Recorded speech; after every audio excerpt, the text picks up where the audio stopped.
Si recordáis, la semana pasada no, porque Lara dio el estudio. A esta hora, la semana pasada, estaba yo en ayuno tomándome ya la medicina. ¿Te ha caído bien la medicina? ¿No? Me cayó muy bien la medicina. En fin, es una experiencia diferente.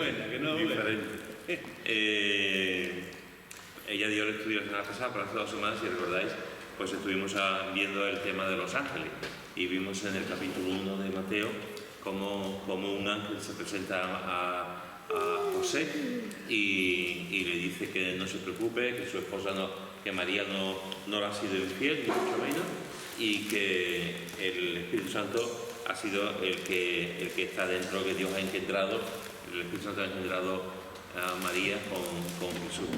Y después vimos como el ángel también en sueños le dice que se vaya a Egipto, porque su niño, Jesús, peligra, porque no lo quiere matar y tal, y en sueños pues se le revela y José se va con María y vuelve cuando el propio ángel también le dice que ya pueden regresar, que Herodes pues ya ha fallecido. Eso fue más o menos en resumen lo que vimos hace 2 semanas. Y ahora vamos al Evangelio de Lucas y vamos a ver otra parte también. Vamos al Evangelio de Lucas.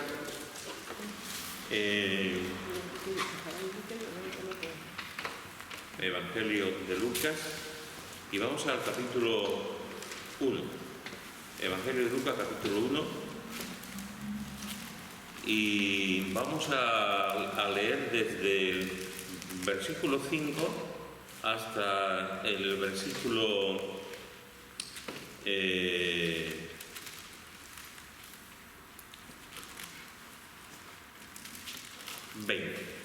Versículo 5 hasta el versículo 20. ¿Quién lo quiere leer? Hola. Ya la que se siente. Ya la que se siente los jóvenes. ¿Quién quiere leerlo? Primero el Evangelio de Lucas, capítulo 1, de versículo 5, por mí no hay ningún problema, hasta el versículo 20. Del 5 al 20. Sí. Hubo en los días de Herodes, rey de Judea, un sacerdote llamado Zacarías, de la clase de Abías. Su mujer era de la hija de Aarón y se llamaba Elizabeth. Ambos eran justos delante de Dios y andaban irreprensibles en todos los mandamientos y ordenanzas del Señor. Pero no tenía hijos, porque Elizabeth era estéril, y ambos eran ya de edad avanzada. Aconteció que, ejerciendo Zacarías el sacerdocio delante de Dios, según el orden de su clase, conforme a las costumbres del sacerdocio, le tocó en suerte ofrecer el incienso entrando en el santuario del Señor. Y toda la multitud del pueblo estaba fuera orando a la hora del incienso. Y se le apareció un ángel del Señor puesto en pie a la derecha del altar del incienso.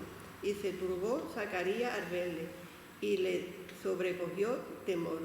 Pero el ángel le dijo: Zacarías, no temas, porque tu oración ha sido oída, y tu mujer Elizabeth te dará a luz un hijo, y llamará su nombre Juan, y tendrá gozo y alegría, y muchos se regocijarán de su nacimiento, porque será grande delante de Dios, no beberá vino ni sidra, y será lleno del Espíritu Santo, aún desde el vientre de su madre, y hará que muchos de los hijos de Israel se conviertan al Señor Dios de ellos. Y irá delante de él con espíritu y el poder de Elías, para hacer volver los corazones de los padres a los hijos y de los rebeldes a la prudencia de los justos, para preparar al Señor un pueblo bien dispuesto. Dijo Zacarías al ángel: ¿en qué conoceré esto? Porque yo soy viejo y mi mujer es de edad avanzada. Respondió el ángel y le dijo: yo soy Gabriel, que estoy delante de Dios, y he sido enviado a hablarte y darte estas buenas nuevas.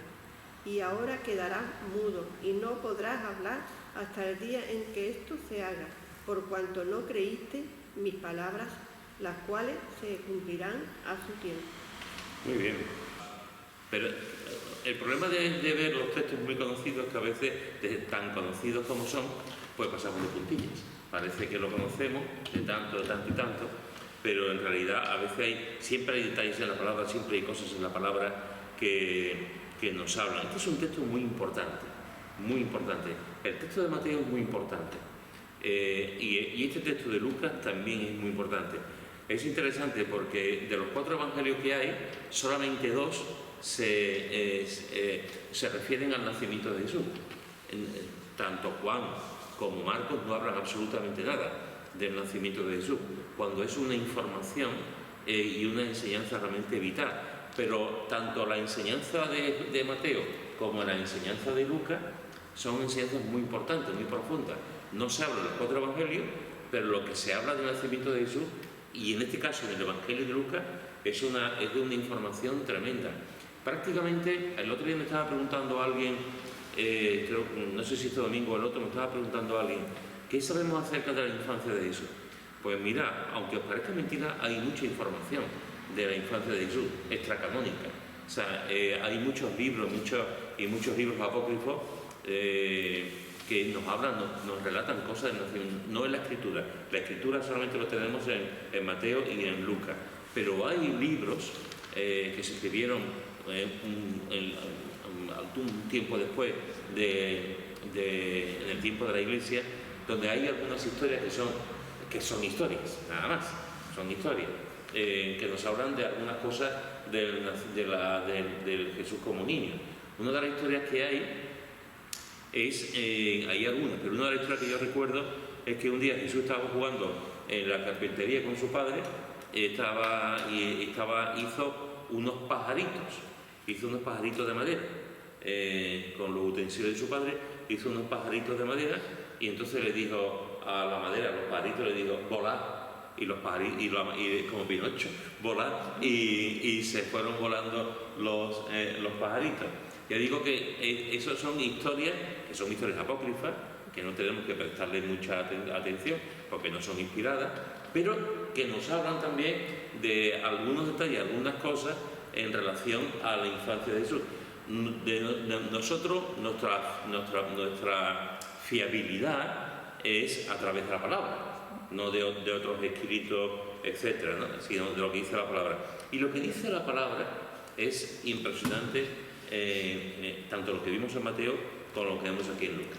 Que yo siempre he preguntado porque después de cuando José se va a Egipto y eso, que ahí hay hasta los 12 años del Señor que no se habla en el Evangelio nada de cómo fue su crianza, ni tampoco después que ya es mayor, si trabajaba con el padre, no trabajaba, si él cuidaba, que no se sabe nada de eso, ni cómo murió José, ni nada de eso no está claro. No, la verdad es que no hay por eso se llama, la infancia de Jesús, lo único que conocemos es lo que se dice, sobre todo de pequeño, de nacimiento, y también hay alguna información que nos da, sobre todo Lucas, que iba creciendo en gracia y en obediencia a los padres. O sea, tenía una sujeción a los padres. Eso lo sabemos, porque lo dice la Escritura. Después, a partir de 12 años, es cuando se ve también ese episodio en el que él entra en el templo y se queda 3 días hablando con los maestros de la ley en el templo, un niño de 12 años, efectivamente. A partir de ese momento, de esa noticia, de ese tiempo, de los 12 años, ya no aparece nada hasta los 30 años. Hasta los 30 años es cuando comienza su ministerio público. Entonces, todo ese tiempo es bueno, está Jesús, está ahí, pero de la Biblia no le da mucha importancia. No olvidemos que la Biblia es inspirada, y no le da mucha importancia porque lo que a la Biblia le da importancia es a los años fundamentales donde él empieza a predicar el Evangelio. Los demás no, porque no tiene nada que ver con la salvación. La pregunta que tú has comentado antes, ¿él trabajaría con su padre? Pues sí. La palabra de Dios no lo dice, pero entre los judíos era común, bueno, y entre nosotros hasta hace relativamente poco tiempo, era muy común que el hijo trabajase en el mismo empleo del padre, y se hacían durante siglos, el mismo empleo. Entonces, lo más normal, claro, es que José y que Jesús y sus hermanos y sus hermanos trabajasen también en el mismo empleo del padre. A veces se piensa que José era carpintero y efectivamente la idea es que el carpintero, por la palabra que se traduce en el griego como carpintero es teknon, y la palabra teknon es una palabra que no solamente significa carpintero, o sea, significa también que era como albañil, un manita, un trabajador, carpintero, pero no solamente carpintero, que también podía ser pues un trabajador manual, que hacía cosas en su taller, o lo podían llamar a arreglar esto o lo otro, ¿no? Y en ese taller, tanto Jesús como sus hermanos y hermanas, pues tuvieron, claro, bueno, sus hermanas no tanto, porque la cultura tampoco era que las mujeres trabajasen, pero sí que los hermanos y él estuviesen en la carpintería, por supuesto, trabajando y aprendiendo el oficio. ¿Cuántos hermanos tuvo Jesús? Se sabe que tuvo hermanos y hermanas. Se sabe que tuvo 4 hermanos y se dicen los nombres, y de las hermanas no se dicen los nombres, pero se mencionan las hermanas. ¿Más de una sí? ¿Qué? ¿Más de una hermana sí? Sí, porque se menciona en plural. Entonces se mencionan los nombres y se dicen los nombres de los hermanos. Sí, se dicen los nombres de los varones, ahora no recuerdo, pero en Lucas se encuentra y se habla de hermanas, pero no sabemos cuántas hermanas tuvo usted. Pero se habla en plural. ¿Puede ser 2? Claro, como mínimo son 2. Si se habla en plural, como mínimo son 2. Sus hermanas están con nosotros. Y 2, 3, no lo sabemos. Y de los hermanos sí se menciona su nombre. Sí se menciona sus nombres propios. Bueno, fijaros que en el texto que se ha leído... Es interesante, Pedro, perdona, decir estas cosas porque la gente pregunta. Entonces hay que sepa uno porque pregunta. Sí, sí. Qué bueno. Sí, sí. Porque... Sí, sí. Digamos que hay escritores que te dicen que hasta los 30 años es una época, digamos, de desconocimiento, y es verdad, de desconocimiento de Jesús. Lo único que conocemos a ciencia cierta es el episodio de los 12 años con los magos. Y después vemos que hay una sujeción a los padres y que está creciendo en gracia, en sometimiento a los padres, en obediencia, como cualquier hijo, ¿no? A sus padres. Después ya, quitando ese episodio de los 12, ya no sabemos nada hasta los 30 años. Y la primera vez que aparece Jesús de forma pública, digamos, aparte del bautismo, porque el bautismo es lo que conocemos, es el momento donde comienza, por decirlo de alguna forma, oficialmente el ministerio público de Jesús, a través del bautismo de Jesús. A partir de ese momento, Jesús empieza a ser una persona conocida y empieza a tener seguidores, y empieza a ir ya por Galilea, por todas partes, predicando el Evangelio. Y la primera vez que aparece ya como alguien que hace ya incluso milagros es en la boda, en las famosas bodas de Canaán, que ahí también tiene ya, digamos, el pistoletazo de salida, por decirlo, para tener un ministerio donde la gente ya tenía algunos discípulos, poquitos, todavía no tenía los 12, porque dice que iba con sus discípulos, y cuando la madre le dice, pues haz esto y tal, ¿no? A partir de ese momento, que ya previamente Jesús ha bautizado, Jesús ha escogido a algunos de los discípulos, a partir de ese momento, durante ya 3 años, eso es lo que conocemos como el ministerio de popularidad, famoso, conocido, de Jesús compartiendo y predicando el Evangelio. Pero estos años, aunque no saben mucho acerca ni de la adolescencia ni de la juventud de Jesús, sí, los datos que nos dan aquí en cuanto a su nacimiento son datos espectaculares, son datos impresionantes, ¿no? Y como estamos hablando acerca de los ángeles, fijaros que aquí aparece un ángel, pero antes de que aparezca el ángel aparece un matrimonio. Este matrimonio, nos dice el versículo 5, hubo en los días de Herodes, rey de Judea, un sacerdote llamado Zacarías, de la clase de Abías. Su mujer era de las hijas de Aarón y se llamaba Elizabeth. Ambos eran justos delante de Dios y andaban irreprensibles en todos los mandamientos y ordenanzas del Señor, pero no tenían hijos, porque Elizabeth era estéril y ambos eran ya de edad avanzada. ¿Qué aprendemos aquí en estos 3 versículos que hemos leído acerca de este matrimonio? El Señor siempre coge personas justas, ¿no? Responsables Eran justos y andaban. en los caminos del Señor. Fijaros que nos dice el texto que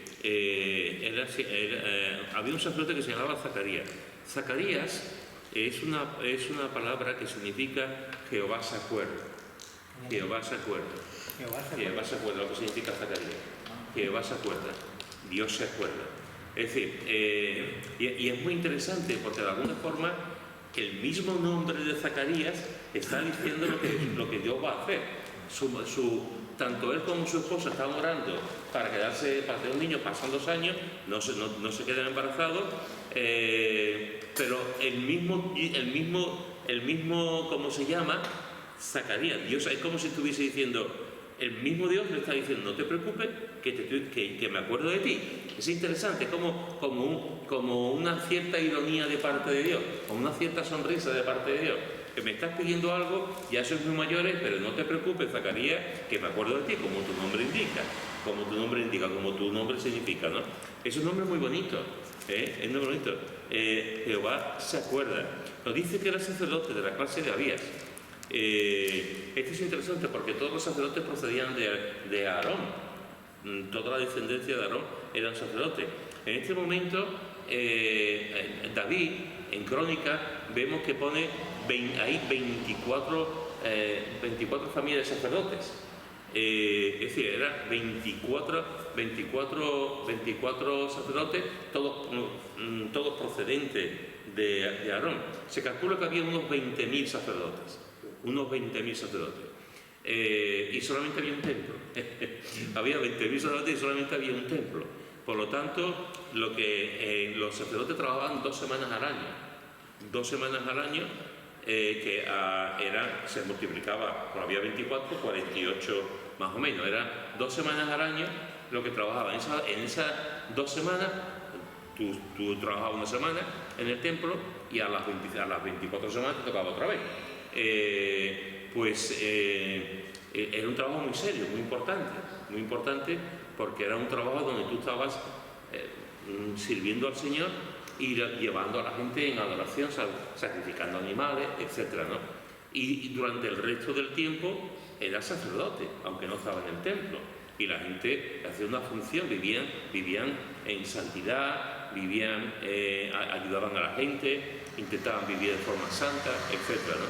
Y en Crónicas, por ejemplo, en Primera Crónica 24 se ve la clase de Abías y se ve este sacerdocio, y nos dice que su mujer era de las hijas de Aarón. Sabéis que los sacerdotes se tenían que casar con judías, como en aquel momento, judías que fuesen vírgenes, y esta mujer era, por eso se dice de las hijas de Aarón, como desciende también, y era una mujer virgen para casarse con un sacerdote. Una persona viuda, una mujer viuda se podía casar con alguien, pero nunca con un sacerdote, porque se tenía que casar una mujer virgen. Eso era lo que se enseñaba. Y fijaros que nos dice el nombre de él, Zacarías, que Jehová se acuerda, y se nos habla también y nos dice Elizabeth. Elizabeth significa Dios es plenitud. Dios es plenitud, o Dios es nuestro juramento o nuestra promesa. Hay que tener en cuenta que estos nombres son muy antiguos. Algunos de ellos son miles de años. Y depende de la fuente de la que tú leas, así los eruditos, los bíblicos, los conocedores del hebreo, pues te dicen que más o menos lo que pueden significar o no. Algunas veces están todos de acuerdo y otras veces te dicen, pues esto procede aquí, esta palabra es de aquí, tal sitio, pero más o menos lo que nos dicen es que uno es Dios es plenitud o Dios es su promesa, o su juramento, que al fin y al cabo es lo mismo. Y fijaros que nos dice que Zacarías sacerdote, sabemos su trabajo, sabemos su oficio, sabemos lo que hacía, sabemos también acerca de Elizabeth y sabemos que era un matrimonio. Y nos dice el texto que ambos, los dos, eran justos. Y me gusta mucho cómo lo hace, porque en ese justos habla de los dos. No dice que Aarón, no dice que Zacarías fuese justo y la mujer no. Los dos. No dice que ella fuese justa y él no. Y o sea, ella también venía de familia de la procedencia de Aarón también, para casarse con un sacerdote. Y los dos tenían temor de Dios. Y los dos nos dice que eran justos. Y me encanta cómo lo pone, porque nos está hablando de que eran justos. Pero fijaros que dice, delante de Dios. No, Delante de Dios. Hay que ser justo ante Dios y ante los hombres. ¿Cuál es el peligro de querer ser justo delante de los hombres? Que entonces puede llegar a no ser justo delante de Dios, porque los hombres tienen otra justicia. Eso es. O sea, a veces queremos ser justos delante de los hombres y nos olvidamos que ser justo delante de los hombres no significa necesariamente ser justo delante de Dios.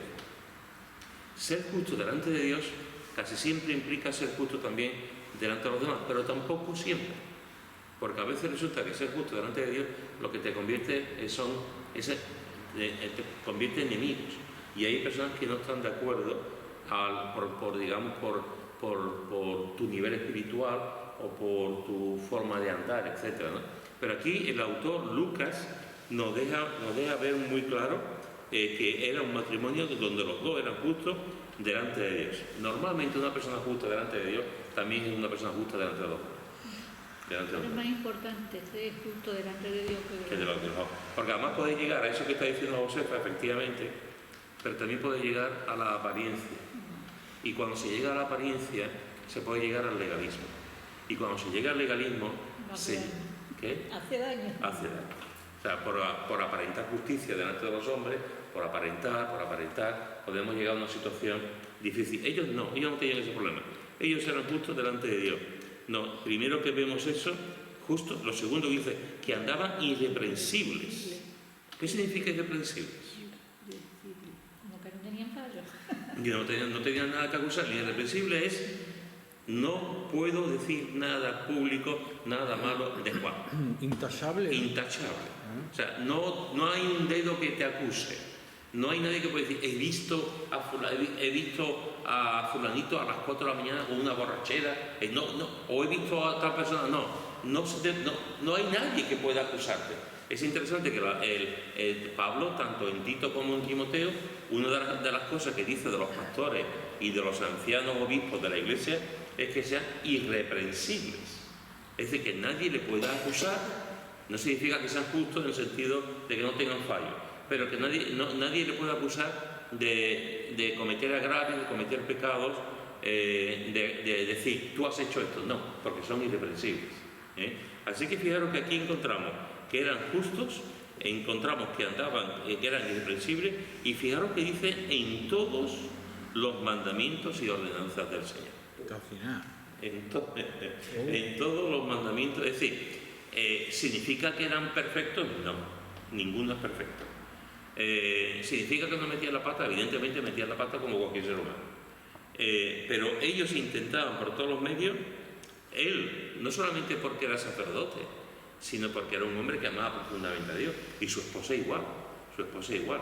Irreprensible en todos los mandamientos y ordenanzas del Señor. Intentaban vivir a la luz de la palabra. Intentaban vivir a la luz de la ley, de la escritura que el Señor les había dado. Y no solo, fijaros que nos está diciendo que era un matrimonio, nos está diciendo el oficio que tenía Zacarías, sacerdote, nos está diciendo que eran justos, irreprensibles y que andaban en los mandamientos y ordenanzas del Señor. Esto es una historia bonita, ¿verdad? Es una historia parecida. Qué bonito. Cuéntamelo otra vez, Pedro. Vamos a contar. Qué bonita historia. Hoy. Pero las historias no siempre acaban bien. Y las historias, todos tenemos nuestras cosas. Y aquí encontramos los famosos pelos de la Biblia, que no son las manzanas. Los famosos pelos de la Biblia. Fijaros que dice que estaba todo así, que era justo un matrimonio ejemplar. Pero pan y sospero. Pero lo que les faltaba para hacer ya no tenían una felicidad completa. Pero no tenían hijos porque Elizabeth era estéril y ambos eran ya de edad avanzada. Así. Fijaros que nos dice tres cosas. Primera, no tenían hijos. Segunda cosa, ¿por qué no tienen hijos? Porque Elizabeth era estéril. Tercera cosa, que complica muchísimo más el tema, que ya eran mayores. Que ya la cosa no estaba para... ya eran mayores. Que no tuvieran hijos no significa que fuera una falta de santidad. No significa que fuese una cosa, ni mucho menos. Pero, ¿qué ocurría? ¿Os recordáis lo que pasaba en la sociedad judía con... ¿por qué se le daba tanta importancia a las mujeres judías para quedarse embarazadas? ¿Por qué era tan importante quedarse embarazadas? Tengo entendido que era porque la promesa de que venía Jesús, ¿no? El Mesías. Y entonces todas las mujeres esperaban ser ella la elegida, ¿no? Y pues tenían esa importancia de querer tener hijos. Eso es. O sea, en la sociedad judía, durante muchísimos años, durante siglos, ya no solamente por el hecho de tener Mesías, para los judíos y para nosotros, los judíos era una bendición tener hijos, una bendición. De hecho, hay muchos textos que nos hablan de esa bendición, tanto en Deuteronomio, en los Salmos, que nos habla de la bendición de los hijos, de herencia de Jehová son los hijos. Llena tu ¿cómo? Algaba. La algaba allí, el pueblo. No, algo parecido. Pero eso.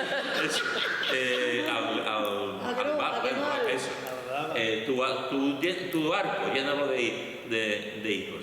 La palabra de Dios nos habla mucho acerca de la importancia de los hijos. Es una bendición. Para los judíos era una bendición tener hijos. No es como ahora que es un problema. No es como ahora que es un problema y que intentamos quitar los hijos de medio y que provocamos abortos y que se habla de la autonomía y la libertad de la mujer a costa de quedarse embarazada. Los judíos amaban profundamente el ser padre. Y después está esa razón que tú has dicho. En la mentalidad judía estaban esperando al Mesías. De hecho, siguen esperando al Mesías. Y el hecho de quedarse embarazada significaba que a lo mejor de mí nacía el Mesías. Entonces era un doble privilegio quedarse embarazada porque es una bendición y después también porque quién sabe si podía ser el futuro Mesías. Pero también en esa sociedad, el hecho de no quedarse embarazada, a veces, lo que ha dicho Jesús, a veces se pensaba que era producto del pecado. Era como que se había ofendido a Dios en algo, como que había pasado algo y Dios les había castigado sin tener hijos. No tenía por qué pasar eso, ni mucho menos. Este matrimonio no tenía problema en ese sentido, no era. Pero en la sociedad había ese punto de vista de que podían ser consecuencias de malas acciones, de pecado y, digamos, el castigo de Dios ante ello era el no permitir que fuesen padres. El que cuando dice que se quedaba, moría un hermano y no dejaba descendencia, el pariente más cercano, el hermano que tenía que levantarle descendencia. Eso significa que la importancia que tenían los judíos por que cada de esos tribus tuviera descendencia, ¿no? Porque digo, si ese hombre que levanta descendencia, yo me pregunto hace muchas veces, pero no he tenido respuesta, descendencia al hermano pone, y la de él, si le levanta descendencia al hermano, la de él, ¿cómo la levanta? Pero porque también no estaría casado, que cogía otra. Ya, pero yo creo que ahí viene una cosa difícil. Que tenga familia,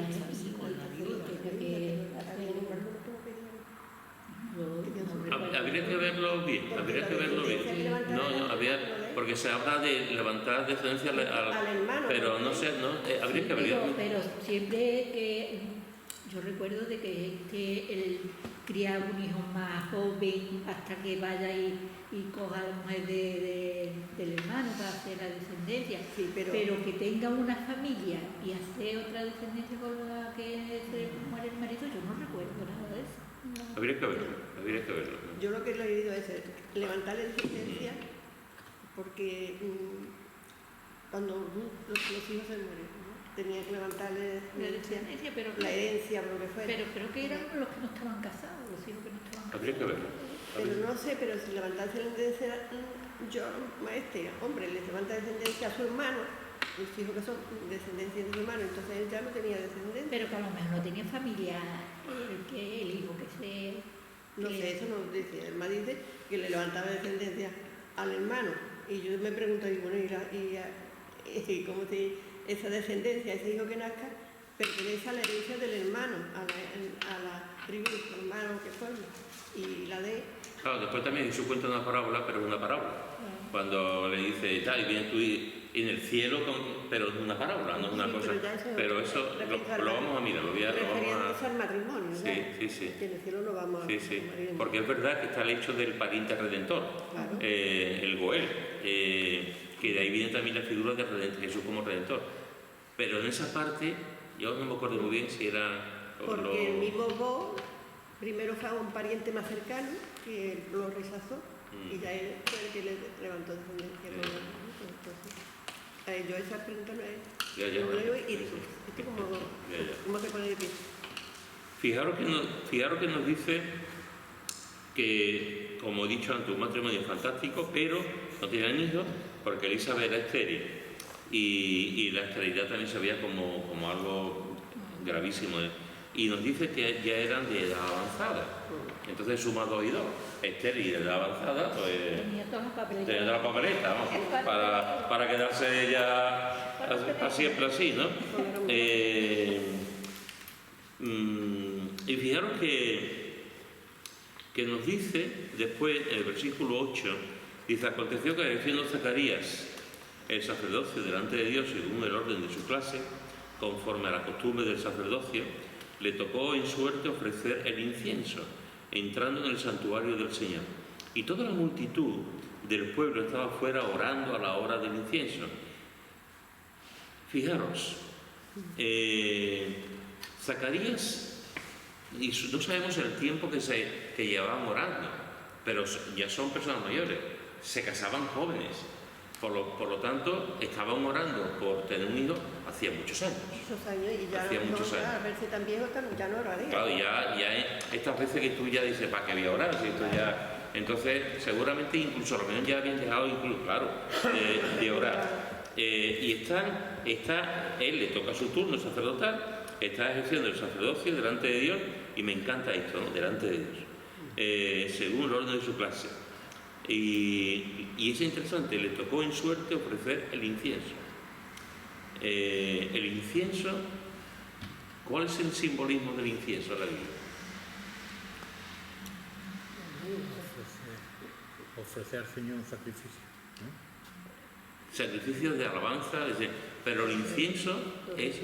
Porque los magos creyeron al Señor. Sí, pero en la Escritura el incienso...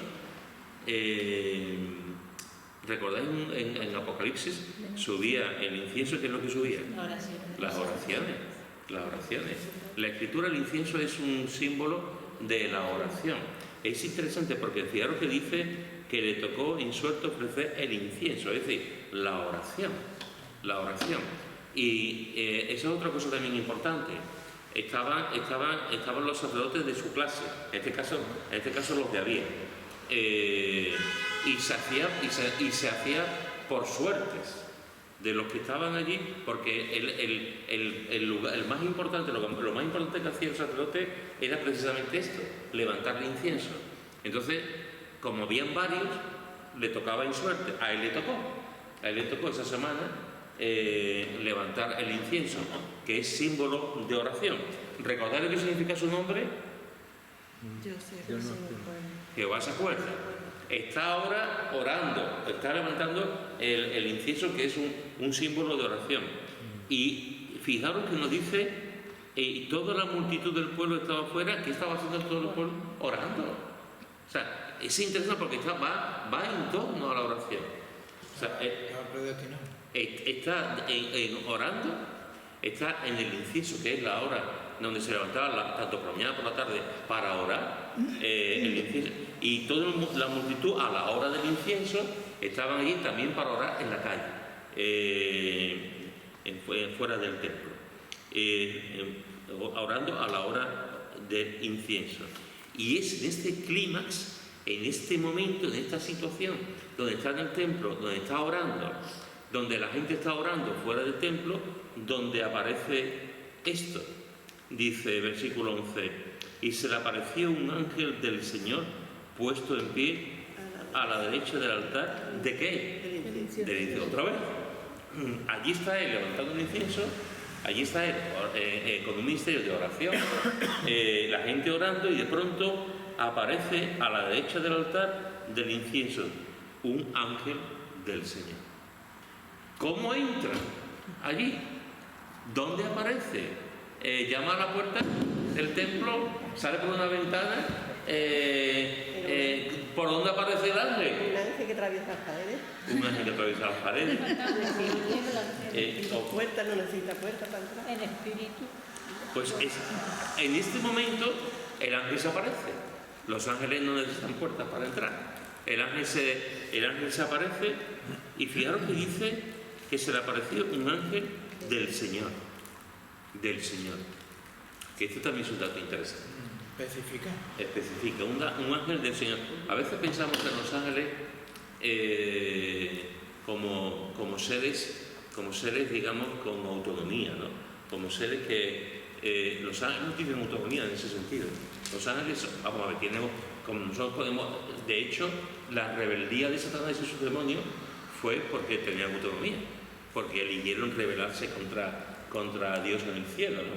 Y después los ángeles que siguieron a Jesús, siguieron a Dios y no se rebelaron, tuvieron autonomía, tuvieron libertad de conciencia, como nosotros, de criterio para elegir. O sea, los ángeles son agentes libres, igual que Dios nos ha hecho a nosotros agentes libres, nos ha dado la libertad.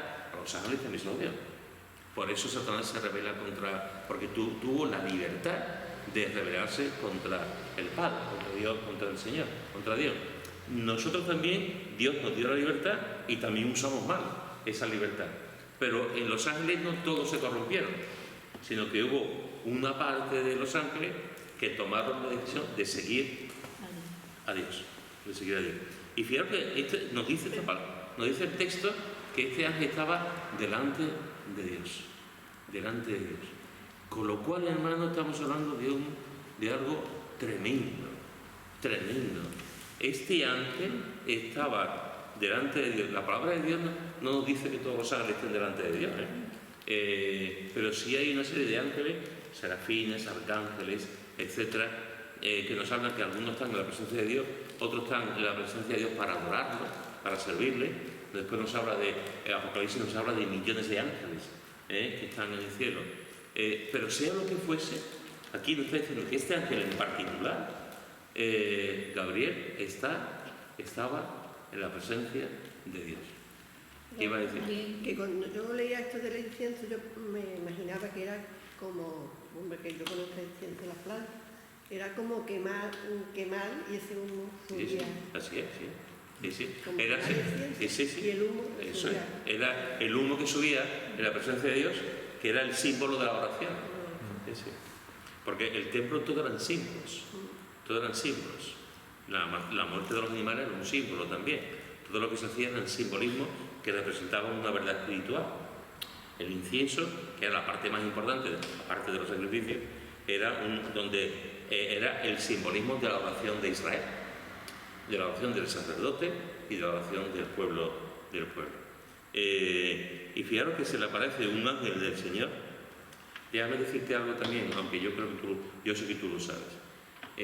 Si un ángel que no ha sido redimido, que no ha sido comprado por la sangre de Cristo, como nosotros, los ángeles, Jesús no ha muerto por los ángeles, Jesús ha muerto por nosotros. Y nosotros, y nos dice aquí que un ángel está delante de la presencia de Dios, ¿cuánto más nosotros deberíamos estar en la presencia de Dios?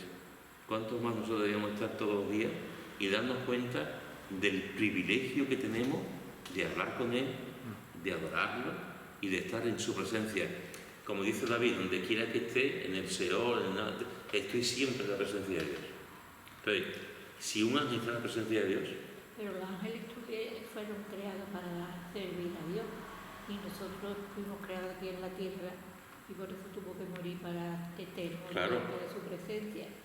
los ángeles fueron creados para el servicio del Señor, para adorar a Dios. Nosotros también. Sí, pero como estábamos en el mundo, teníamos el pecado, entonces tenía que morir por nosotros para estar en la presencia de nosotros, del Señor. Esto que te... Sí. Es que hay ángeles que también se rebelaron contra Dios. Pero eso no están. Ya, pero también Pero eso están ya condenados. ya están condenados, pero que también eran libres para escoger lo que... Bueno, claro, eso se sabe, pero que yo veo que los ángeles los creó Dios para el servicio de Él en el cielo. Porque igual también, como también sale aquí en la palabra de Dios, que los ángeles, los dos que más suelen ser mensajeros, el Gabriel Y Miguel. porque los demás no se ve que sean mensajeros de Dios. Porque está delante de Dios, dice aquí. Pero los otros tienen otros ministerios, como tenemos nosotros cuando Sí. estemos allí en el Sí. cielo, porque Sí. nos vamos hasta allí cruzados de No, brazos. sí. Hay textos que nos dicen que hay ángeles que están en la misma presencia de Dios. Y hay que están en la misma presencia de Dios, que están sirviendo y adorando, efectivamente. Y después hay millones de ángeles. Ahora, es interesante este punto de vista, esto que está diciendo Carmelo, porque los ángeles malos fueron expulsados del paraíso. Y son los que conocemos hoy en día como los demonios. Fueron expulsados. Sin embargo, Jesús no murió por los ángeles, expulsados. Porque esos ya están condenados. Están condenados, efectivamente. ¿Y por qué murió por nosotros? Cuando nosotros también hicimos exactamente lo mismo. Porque nosotros nos creó, pero no para que muriéramos. Pero como ahí va pecó, pues ya estábamos nosotros. Por amor. Por amor, claro, claro. Fijaros que estamos hablando de un asunto que se nos escapa. Grande. Jesús no fue, ¿qué? Gracia.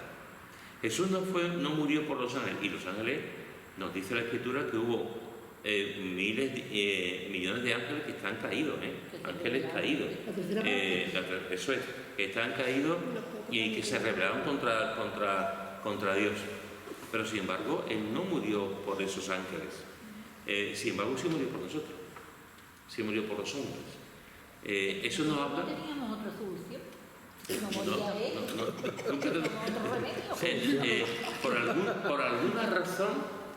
alguna razón, es interesante porque nos dice... Claro, porque Dios, como ve que automáticamente se rebelaron en contra de él, y automáticamente ella los tiene sentenciados. ¿No? Sí, pero yo creo que también tiene que ver con la motivación, con el fondo. Porque creo que la motivación, Satanás, cuando era el lucero de la mañana, en el cielo, no fue guiado por nadie, ni nadie le mintió para pecar contra Dios. Fue algo que él hizo, sin que hubiese de fuera nadie que le obligase. En un sentido, con Adán y Eva ocurrió lo contrario, porque fue él mismo el que le incitó. Claro. El que le incitó. A él no le incitó nadie. Fue motivado. Eso es, a él no le incitó. Salió, digamos, desde su corazón el ser igual a Dios, igual a ser Padre. En el hombre no. El hombre tuvo que venir, la influencia de la serpiente de él, tuvo que ir para tentarle y engañarle. Es como si el Señor hubiese dicho, no lo sé muy bien, es como si el Señor hubiese dicho, a ti no te han engañado. Tú has hecho esto porque tú has querido. Pero Adán y Eva ha salido de su libertad, han hecho lo que han querido, pero fueron engañados. Fueron seducidos. Fue casi por el mismo pecado, porque le dijo que sabría el bien y el mal igual que Dios. Y Satanás porque cayó, porque quería ser como Dios. Claro. Entonces vienen entre los dos pecados. Por eso he dicho que por unos murió y por los ángeles caídos no murió. También, Juan y después Ana. Juana, primero. que también es fuerte ver como que los ángeles estaban viendo a Dios y que aún así se rebelaran, porque nosotros tenemos la Biblia, ¿no? Y podemos estar cerca de Dios, pero no lo vemos. Y es fuerte como los ángeles, aun viéndolos, no estoy diciendo que esto fuera mayor que lo que nosotros hacemos, ¿no? Que nuestro pecado, pero es fuerte ver como que los ángeles lo veían y aún así te revelaron. Querían ser como Dios. Sí, esa es la idea. Sí, además es el viejo sueño del hombre, ser igual que Dios. Eso es, siempre ha sido así. Pero en el caso este concreto que tú dices, Ana, bien apuntado, Dios también hablaba con Adán y con Eva. Adán y Eva eran conscientes de Dios, de quién era Dios. Y dice la Escritura que se paseaba todos los días, al atardecer se paseaba con ellos y hablaba con ellos. Y ellos eran conscientes también, evidente, de quién era Dios. Y aún así se revelaron. Pero es verdad que en el tema de los ángeles parece como que si tuviesen más responsabilidad por su pecado. Y hablando de por qué vino por salvarnos a nosotros, porque nos hizo semejanza suya. Y digo yo, ¿y cómo puede ser el Señor que semejante a nosotros, con imperfecto que somos? Pues por la gracia y por amor. Por el cuerpo será. ¿Cómo será? Digo yo, es que yo no sé. Bueno, Jesús se hizo semejante a nosotros, pero no lo olvidemos nunca, sin pecado. Sin pecado. Eso no lo olvidemos nunca, sin pecado, sin mancha, sin ningún tipo de corrupción. Fue igual en cuanto a físico, se hizo un niño, se hizo un bebé, Pero no conoció pecado. Esa es la diferencia. Porque también eso, porque Dios Padre Espíritu no tenía cuerpo, pero Jesús sí se manifestó antes de nacer de niño, sí se manifestaba en cuerpo en algunas ocasiones.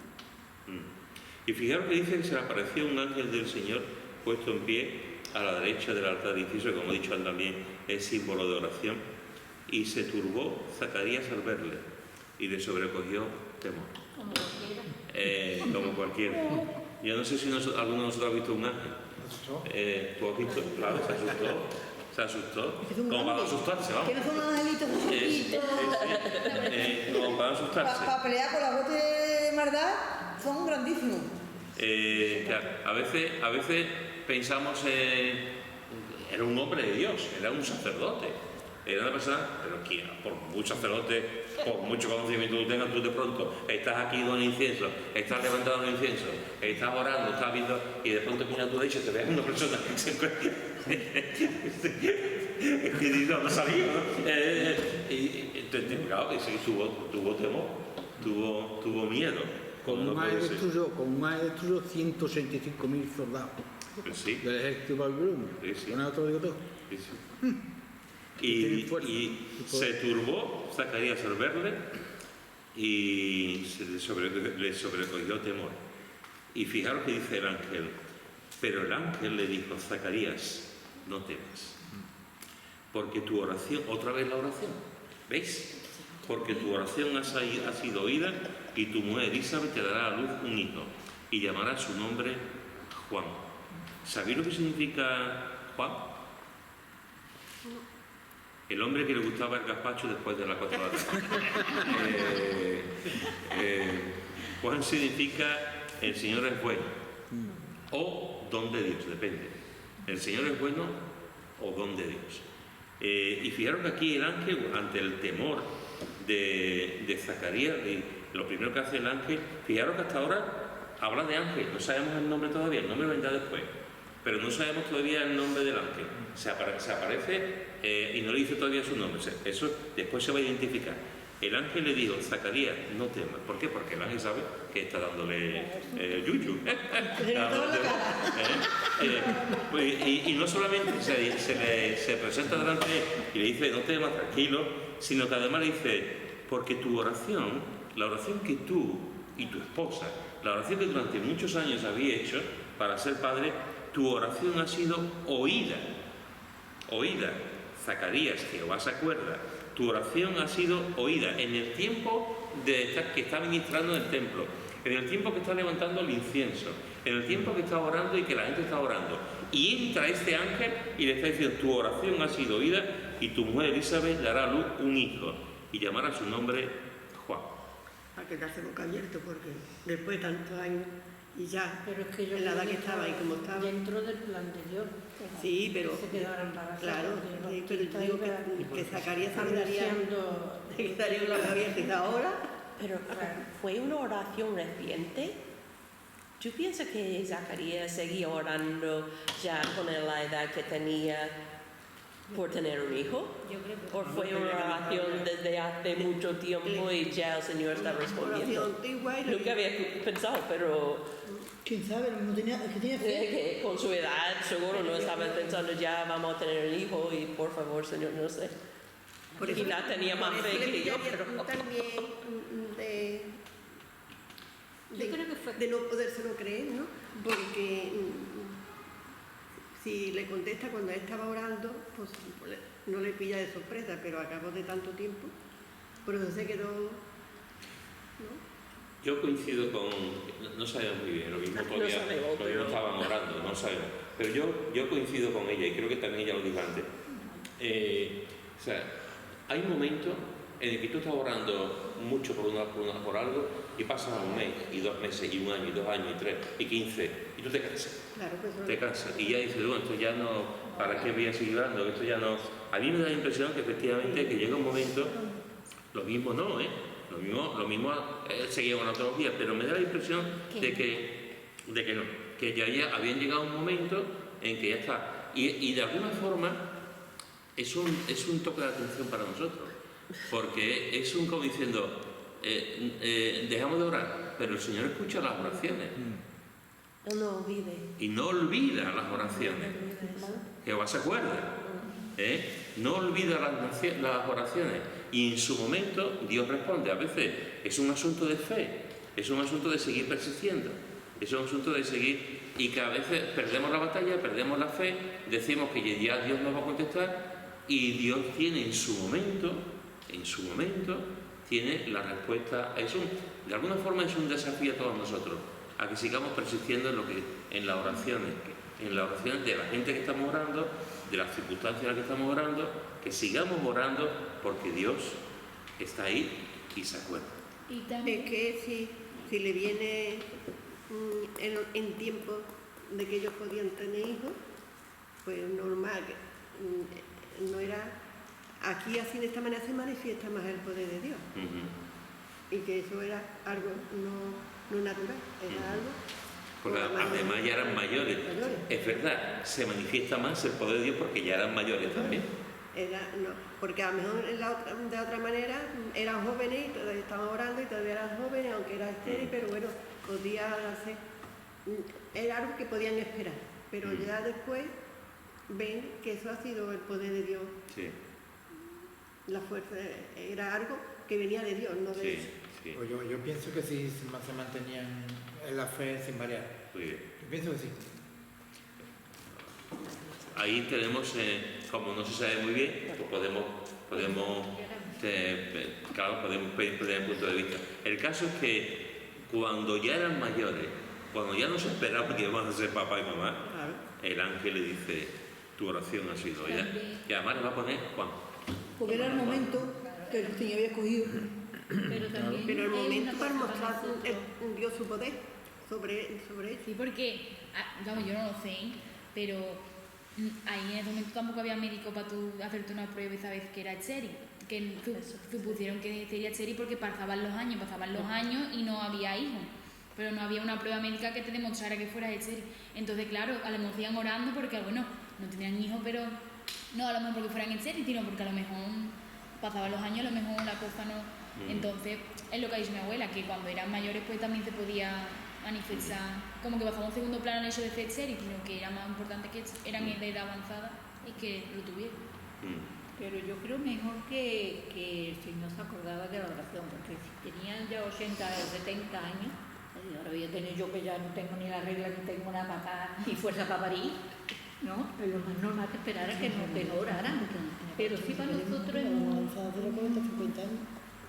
como una ayuda o estar más seguros de que como el Señor escucha las oraciones, si no nos viene lo que nosotros le pedimos en un momento dado, podemos tener la esperanza de que cualquier momento es bueno para que el Señor nos conteste, que no tiene que ser en el momento que nosotros queremos. Pero yo pienso que no es el mismo milagro, que te haga un milagro con 30 años que te la con 60. Yo creo que el Señor, Dios esperó a los 60 años por esto mismo, para que vieran su poder que tenía Él, para que vieran la fe que tenían y el amor que tuvieran ellos. Claro, Yo eso sí, pienso, ¿no? pero yo lo que tengo duda es que si tenía 70 y tantos años o 80 años, que estuviera orando todo A lo mejor oraba, pero no con con la misma fe, porque muchas veces a nosotros nos pasa que seguíamos orando porque sabemos que lo tenemos que hacer y que si pedimos las cosas a Dios nos la da, pero ya no es la misma fe a lo mejor que teníamos cuando empezábamos a orar sobre esto.